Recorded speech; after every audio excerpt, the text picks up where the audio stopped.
I'm Everlecia, and this is everything that I've done in the last 4 years.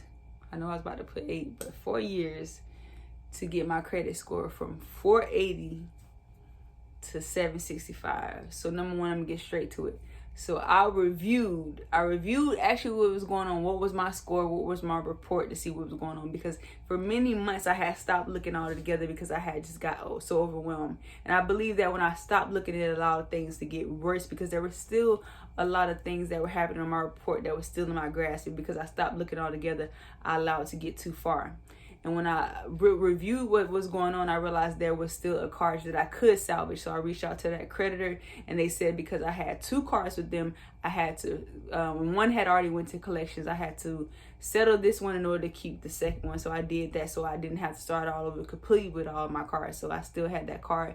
It showed a late history, but I still was able to redeem it and make future payments. So that's one of the things I did. And so after I got that card back to date, I went into what I call my secure bag. Secure credit card, secure loans, because I was determined to make just as much good history as I could, because I know that 35% of the credit score is payment history. And I want to encourage anyone who doesn't know that chart that makes up your credit score to study that, because that allows you to create your own particular plan, knowing that what makes up your credit score is type of credit, how long you had the credit, the payment history. Knowing those things allow you to create a game plan. So I encourage you to look at that for yourself, so you know.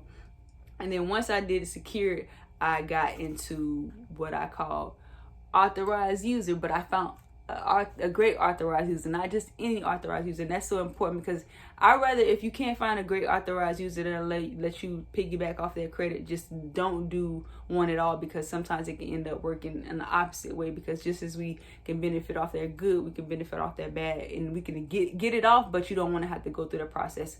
So if you can't find one, no worries, it just may take a longer. But I was able to find a good one that she shredded my card. She didn't let me have that card. I didn't actually want it, but I was able to still pay back off the good history on her credit card.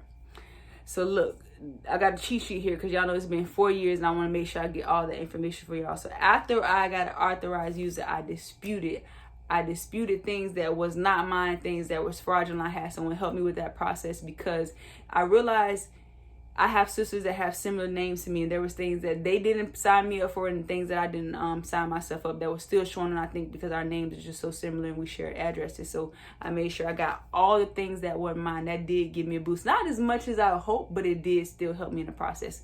And so after I did the disputing, I financed the car. So I financed my first car. My credit score was right 541. They gave me a 13.5.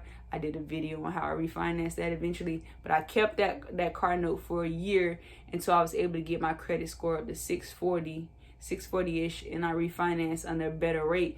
And I would end up paying that car off sooner, and instead of 6 years, in 2.5 years, and my credit score would drop when I paid it off. But I wasn't too focused on those few points that I was going to lose when I paid it off, because I was more concerned with saving money, and I was already well into the 700, so I wasn't worried about losing a few points. But the biggest thing on the journey is I was more focused on creating a positive new history with all the new credit things that I had on my credit score. And I was like focused on my credit card turning 1 year old, 2 years old on this journey, because I know that was going to help my history of how long I had it. So those were the things that really focused to getting that positive history, and not too much focused on what previously happened in my credit score. And I also want to mention this too. I set an aim. My aim was to get a 750 credit score, get back in the 750s. But I realized I kept getting like 720 until my sister told me to aim higher. She told me to aim for 800, aim for the highest that you can aim for, because you aim higher, you'll get, usually close to that. And when I started aiming higher, I got into the 765. So I encourage you to aim high as you can, because I didn't believe that I could get over the 720, because before my credit score had dropped to before my credit score dropped to 480, I was hovering around 720. I never really had gotten the 750, 760s until I set a higher aim for myself.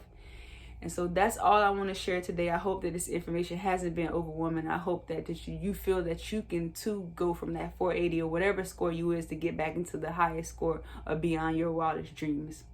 So yeah, that's it.